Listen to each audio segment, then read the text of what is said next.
Wonder Woman 1984, I didn't hate it. I thought it could have been better. The things that I really, really have an issue with. The acting's not good in most of the movie. And that's a really big issue. Who do you mean from? Gal Gadot is like cardboard. She has one note. She's very one note. See, I thought she was even better than the first one. I think she's really one note. I don't know. She's not terrible, but she's very, very one note. I thought that this is a nice character change from her being so naive in the first one. I really like the scene where she gives up her wish. Yeah, that's just takes a off. good That's scene. Great. That's why I don't think she's all bad, but she's very one note throughout most of the movie. Kristen Wiig, I didn't like her. Really? Yeah, I don't like Kristen Wiig very much. In the I role. actually thought it was one of her strongest performances. Pedro Pascal's pretty good. I really liked his performance. I really liked that last scene with the sun. That's really, really good. The whole mall scene is very poorly acted by everybody and feels very cliche, and we'll get into that a little bit later. It's one of my big gripes with the film is just the mall scene. Beating you the over mall the scene's head. awful. There's just a lot wrong there. And I think Chris Pine obviously does a good job. He's fucking Chris Pine, you know. But a lot of the mains, specifically Kristen Wiig and Gal Gadot, are both very... I don't know if it's the writing for Kristen Wiig's character, because she's very, very generically written. Like, you know what I thought when I watched the movie? I thought she was a generic MCU villain. Yeah, I can feel that. I felt so much of this movie is cookie cutter MCU, which is really kind of weird because it's not at all. I felt like the plot of this movie and like what happened was a little bit generic. It felt a little Hallmarky at times too. There's a couple things I really, really like about the plot. Mostly the stuff with Max Lord as a character. I completely understand like the greed coming from the trauma and coming from the abuse, and that's one of the things this movie does really well. Instead of me shitting on it, is its themes.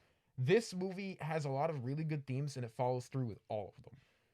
It has the body positivity. When she's like, I want to be like Diana, she doesn't transform into this big, busty fucking bimbo. She stays exactly the same physically until she turns into a cheetah. Like, she didn't even do the cliche of, like, glasses come off immediately. Yeah, it was Spider-Man over. 2, where she takes them off after she realizes she can see, because she's a cheetah. She has good vision. A lot of the themes with the whole main plot of the movie, I think, are really good, with the greed and giving up things and losing something when you gain something else, with like power, for example. Sometimes you can lose your humanity. Sometimes you can lose other things that are important to you, like the people you love. And he was doing that all for his son while he was slowly losing him. I thought that was fantastic. And Diana even tells her, like, you're losing your humanity. What happened to, like, the nice person that I really enjoyed talking to? You're just a bitch now. That's one of the things I really, really love about this movie. Patty Jenkins is really, really good at following through with a theme in her movies. Visuals, not so much. There's a lot of really ugly green screen in this movie. Like the scene where she gets out of the car. Oh my God. It's like she's running at speed with the car, and you're like, that looks fucking terrible. And it's her theme is playing. I saw that shot, and I was like, Ian is going to laugh his Dude, ass I off. lost my shit. So, a lot of this, I'd say most of this movie really did work for me. Yeah. I'd say mostly the first, second act, especially the second act, was really, really like paced well Same written. thing as first one. Same thing as first one. I really enjoyed a lot of what they did with the characters post the first movie. I like how they advanced their stories, particularly Diana's. I think advancing her from the naive person to this now cultured individual who works at this anthropology center. Yeah, she's really grown. And it makes sense because she's had 60 more years on the planet. Yeah, it's a great extension of who she is and what she knows and stuff like that. Yeah, like, very good. Some of the writing in this movie, especially the character work writing, is really good. I liked what they did with Chris Pine. I didn't know if I would because he's definitely dead, but I liked the way they brought him back, and I actually really liked his use in the movie. I like how they didn't even really bring him back. He Yeah. was just a ghost possessing somebody. Exactly. Dude, he showed up, and she was like, Steve? And I'm like, that's not Steve. That's Trevor Stevens. He doesn't look anything like Chris Pine. And then he transformed into him, and I was like, oh, okay, now it's Chris Pine. There was a comment online saying, man, I feel bad for the regular guy that he took over, but like, no, he got to bang Gal Gadot. Yeah, but he wasn't aware of it. Yeah, but he still did. Like, No, that it's only doesn't count. It's only a few days period anyway. He literally does not remember it. That shit don't count. Exactly. It's not that. It's not like they're torturing him or anything like that. I mean, he was temporarily deleted. Temporarily, he was suspended. I'll give you that. They snapped. It's like Soul. Yeah, exactly. But yeah, no, I really did enjoy most of what they did. I don't want to get into my big gripes yet because I feel like we'll transition there relatively soon, but I just wanted to compliment as much as I could. I love the color palette. I think a little bit of it's too overblown, but I do like most of the colors. Well, considering that one was so toned down, I liked how they went kind of over the top with this one, as far as the color palette and the I get your saucy. point there. Yeah, but like there that's were fair. so many shots where it just felt so overindulgent, and it was just all the neon and like bright colors of the 80s, and I'm like, Jesus, no, fucking that worked Christ. for me. I like That did not work for me at all. I think the color palette in the first one works subsequently because it's World War One. Yeah. They're not gonna have happy colors for World War One. I'm pretty sure Yep. people in 1910 saw exclusively in sepia. Yeah, exactly. Yes, exactly. I didn't find any of the acting to be bad. I fair. actually really enjoyed Kristen Wiig's performance. I felt like it was her doing what she's known for, but it was so toned down and like more believable than just an over the top SNL character. And I really liked her arc, and you can understand how she gets to where she is. I don't think the arc is bad, but I attribute that to the writing. I can't. That's one of the things. I think my biggest problem with this movie is honestly the action. I didn't find most, if any, of the action scenes to be Okay. interesting. Are we gonna get into it? Because I can fire directly. Oh, in that's if you'd Jake's like. big gripe. I have a big thing. The action's fine. It's handling. The worst part of all of this movie is how little fucking sense it made. Throughout the whole, every 10 to 20 minutes, something new and unestablished and really conflicty in the world would happen. Not retcon, but just kind of ignore what's come Can you before. explain more into that? All right, I'm trying. I would like to pick my best and biggest example I first. do know exactly what this example is, and I do agree here, but I don't know if I can say every 20 minutes. I only told you one of them. That wasn't the biggest one. The biggest one Keep going then. is Fuck it. the third act one. So let me just attempt to describe what happens. So I even bought into the fact. Spoilers, by the way. Spoilers, yeah, ready? We've 5. been doing Yeah. spoilers. I just It's wanted to fine. say it because you put it at the beginning. No, you're fair. You're fair. So Pedro Pascal's villain character, I even accepted the fact that he walks in, becomes the president by magic, and then just happens to see this magical device that doesn't really exist to Oh transmit yeah, that was himself. fucking stupid. I even bought that. I was like, fine, he did a story device to move this along, whatever. It's on a fucking like whiteboard. Hey, this is how you can get your wishes everywhere board. Yeah, no. Yeah, I yeah. even bought into that. Yeah, whatever. that was dumb. Move That the was story dumb. along Yep. faster. I'll give you the pass on that. So he's transmitting himself and he's making everyone wish. What happens? I'm just going to attempt to describe the plot based on the logic that happened. Wonder Woman shows up. First, she has to fight a cheetah woman. She wins by electrocuting herself, but doesn't get electrocuted. Whatever. Well, fine. she's made of electric. But she gets She's electrocuted. made of clay. Yeah, but clay and lightning. But it hurt her in the first movie. So anyway, so she fights a cheetah and wins, kind of, sort of, whatever. I'll give it another soft pass on that. So much of this movie is just soft fucking passes. But she fights a cheetah woman and wins, goes to Max Lord, and Max Lord is having his, like, ultimate mega cartoon villain monologue. Just wish, haha, I'm the granted, over and over. It's like... It was, that scene felt like a little bit of a waste for Yep. Pedro Pascal. Because Yeah. he's so talented. In this universe, not one depressed punk-ish kid wished for everyone to die, which is kind of weird, or wished for like the world to blow up or something drastic. It just everyone wants a farm, or everyone wants like a riot to happen, or something is on fire. Nukes. Everybody was asking Everyone for wants nukes. nukes. It's like, what the fuck, dude? Like, people want regular. I don't understand. And even to the point where all these wishes are like, I wish you and your kind would just leave the whole country. Poof, every Irish person is being arrested. So that would happen to a drastic effect every second.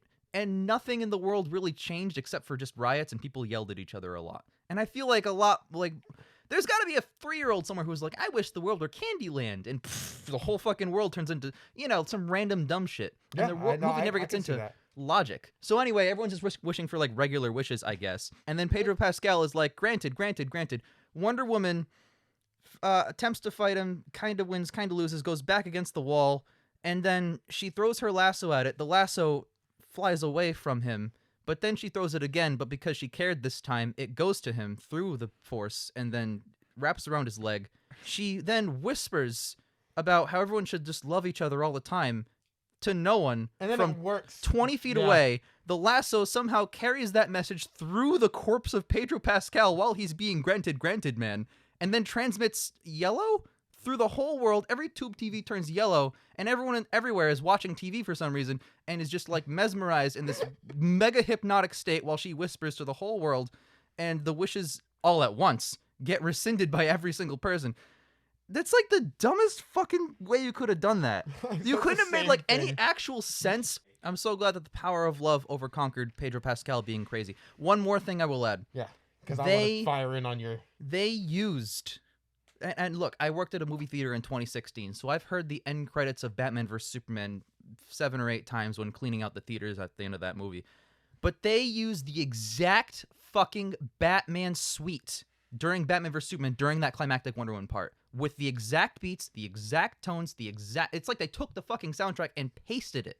And Hans Zimmer also made the soundtrack for this yep, movie. so he ripped off his own soundtrack. Why not make a new fucking soundtrack? The thing I griped about is that, like, these characters have their own soundtracks. Why are you using Batman's fucking sound? Also, everyone hated the Martha scene. That was during the Martha scene is when that suite played. So that's my biggest example. I'm not going to sit here for 20 minutes and give you every single example, but Jesus Christ, this movie just kept doing dumb shit like that. I think as a movie that's supposed to critique and talk about overindulgence, it's very overindulgent. Yes, you are correct. And I do want to talk more about what Jake was talking about. Mud, at the end of the movie last night when I was messaging you, did I not say, wait, the end of this movie is fucking stupid because how are all these wishings going through at once? That's what I said. I also pointed out, when to build on what you said, Jake, where it's like, I rescind my wish. I was like, there are way too many selfish assholes in this world who just wished for $1 million and were like, no, fuck you, I'm keeping it. Yep, because they saw the color yellow on their tube TV from God heaven blasting their eyes. She is technically a goddess. Yeah. Yep, but, so the whole world's watching TV. Some of those people that were wishing weren't even at TVs, so how do they know that she's doing that afterwards? There was a dude mid-war firing RPGs. I wish we had nukes. Oh, I rescind my wish. Bitch, you're not in front of a TV. Here's how it wasn't just TVs. It was the satellite is beaming particles at Earth. So you know what that means?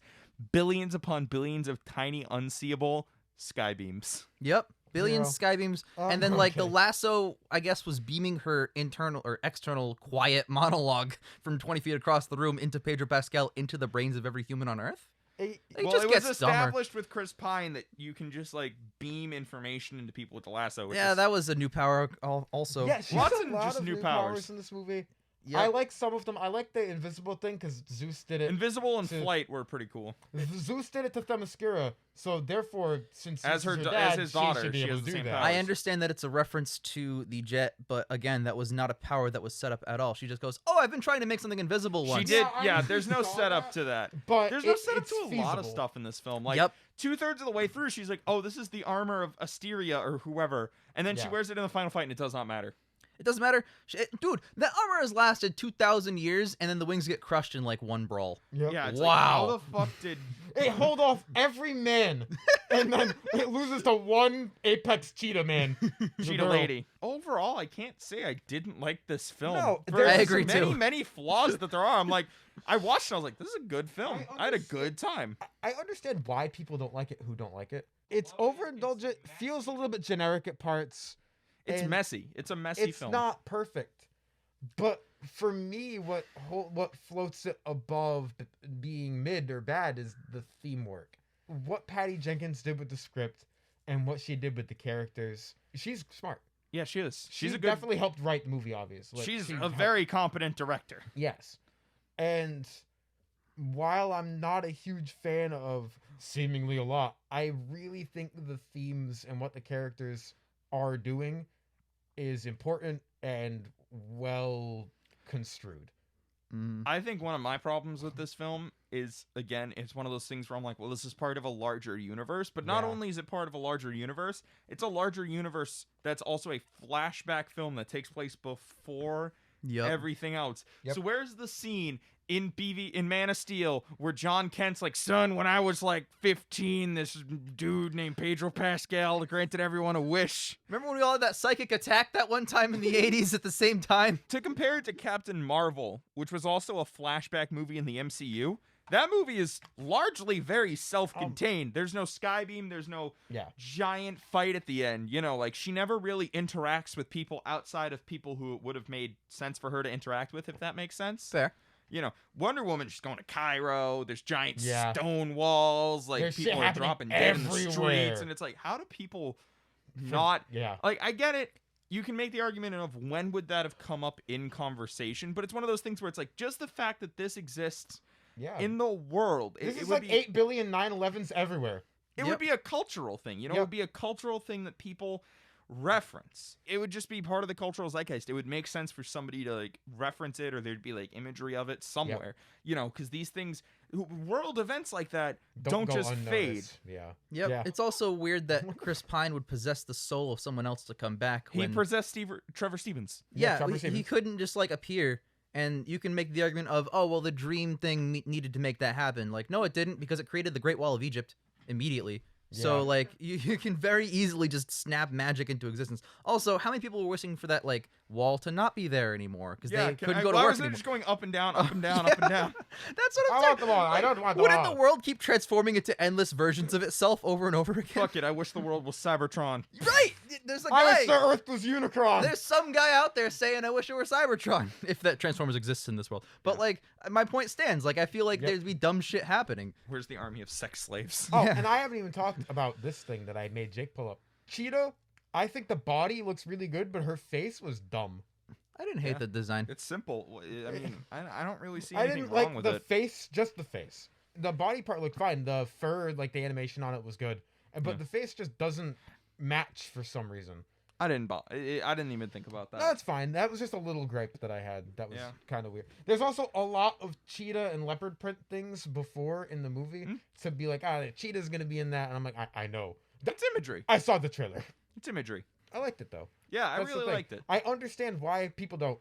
And I fully respect that because it's messy. A lot of people messy film. Don't have the patience for messy films. Mess. Especially when it's released on streaming. Yeah. And so I completely understand why people have been more reserved about it and more upset after they watched it. But at the same time, I think the theme work is really good. And I do think there are good elements here. It's most of... I can't even say most. There is a portion of this movie that is a good movie. I would argue most. Most of this movie is good, and then they keep throwing these dumb sequences, like her learning to fly, and then immediately after using her whip as a Spider-Man web. Why do you need that? You can fly now. Yeah. Like, there's all kinds of logic shit that just kept, or just like extra scenes that don't really need to be there, like in the jet when they're like, oh yeah, the 4th of July, let's fly through the... It's like... Rule of cool. That is rule of cool, but it's also They extraneous. flew through the fireworks, dude. Anyways. Yeah. It was a good movie. We griped on a lot of shit, particularly me with the fucking Martha scene, I guess. But at the end of the day, I would say this is a good movie. It's going to be like Dr. Sleep, where Ian and I speed bagged it for like 20 minutes and then gave it a 6. Yeah. I am actually going to go so far as... Oh, actually, I don't know what score I'm going to give it. Well, I know last night when I was talking to Mud, I said solid 8, solid 7. I'm thinking the same thing, actually. 7 out of 10. I think I have to go 7 because... It's fallen a little bit from where I had it because upon rewatch of some things, I had those logical things. Mm-hmm. I really like it in spite of its faults. Yeah. A lot of this movie begat an 8 out of me, and a lot of it tried to get a 6 out of me, so to average them, I'd say like a 7. Honestly, like, the first, like, act and a half, maybe first 2 acts are solid. Yeah. Especially the first one. Like, just all that character setup I like the second one It got to the point where, like, there was a fight sequence, and I was like, boo, get back to the character work, mostly because the fight sequences in the movie aren't that good. They're very middling. I didn't find any of them to be compelling. I'm like, a fight scene. The mall fight scene. We haven't even talked about the mall scene. I guess. Sucks. It's the worst scene. It's very generic. It's like, I'm not going back. No. We're gonna drop a kid off a 3rd-story building. It's like, that kid will survive just a broken leg. It's loud and annoying and bright and over. It's the overindulgent part that you're talking about. To contrast that, I really did enjoy the second act when Diana's power started to fade and she became vulnerable. Yes. I love that That aspect. was interesting because when she got shot in Cairo, my initial thought was, oh, was that an armor-piercing round? Because it was fired from this big fucking fuck-off tank. Gatling gun. Yeah, I was like, oh, maybe she's only immune to, like, normal bullet. You know, something that's meant to pierce a building can pierce someone like that. I thought that would be cool. It's like how Aquaman is weak to Atlantean weapons because they're built to pierce Atlantean skin. I was like, that's an interesting concept and builds on the whole, like, bulletproof bullshit that most heroes have. Yeah, I really did enjoy that we got to see her more vulnerable, both literally and mentally. You know what I mean? Yeah. You got to see, like, that different side of her that, like... Because in the first one, she was established as, like, this perfect force that just stopped every problem, which is cool in its own right. But in this one, I like to see that advancement of the character to take her out of her element and to be as weak as a regular person, Yeah, basically. it's also a good theme because you can be this quote model citizen, this perfect person, and still have your faults and flaws. It's not all about how you're physically perceived. It's about Mm-hmm. all the Mentality. shit that can also go on. Yeah. Yeah. And when Cheetah embodies that. Yeah. yeah, well, Cheetah also says you're perfect. You have everything. Mhm. Like, I don't understand why you're complaining. Or even when Diana says to her, like, hey, you know, you got your wish, but it's taken from you your humanity and your warmth and stuff like that. And Yeah. Cheetah's like, fuck off, fuck you, I hate you. You know? I like that message, though. I like that theme. Yeah, no, Yeah. that's why I think this movie, because if the thematic presence in this movie wasn't as strong, I think it'd be like a 5. Yeah. Like, dead ass, the theme brings it up from like mid, fine, whatever. It's a big dumb movie. The character stuff really. The character work and the script, some of the dialogue is, I've complained about, but the way that the character work brings this movie up for me, and the way that the messages and themes are executed gives me a lot. I think that's what I like so much about the first one. Yep. Is character work and how they act and Yeah. how they perceive things. And I like how this movie parallels the first one a lot, but kind of in the opposite role reversal. Steve is the naive new guy to the world. Yeah. And I thought that stuff was interesting. That's what I love so much about it, that she's the Yep. cultured one and he's just out Yep. of his element. And they even do the same dress up scene where he goes, I would never wear this. How do you do anything in this? When she had the dress, and she's like, how do you fight in this? Parachute pants. What is Exactly. everyone What is into that, parachuting parachute now? Some of it's really funny, and some of it's really not. It's so in between. But Do you remember in BVS when she said, I gave up on humanity long ago? And in this movie, she's like, I love humanity so much. Humanity's great. 30 years is still a long time ago. Fair, but when's the next sequel? In like the 90s? 2000s? No, they said if they do another one, it's gonna be modern day. Oh, 'cause so they they're don't not feel going to like- address how she gave up on humanity. All right, cool. Got it. Just checking. I think it might, after she lost Steve again. Yeah, they'd have to just write it in really quick, like, oh, I lost Steve. Better give up on humanity, I A guess. third time. I lost Steve a third time. We were talking about that, and I like how in the first movie Steve gives himself up for humanity's sake, and in this movie Wonder Woman gives up Steve for humanity's That's sake. so cool. He just keeps coming back to die. Steve, the ultimate human sacrifice. Fuck you, Steve. Get out of here. He died twice. All right, let's wrap this Yeah, up. let's wrap it up, yeah. All So right. we all gave it 7s. Go see this movie. It's actually not that bad.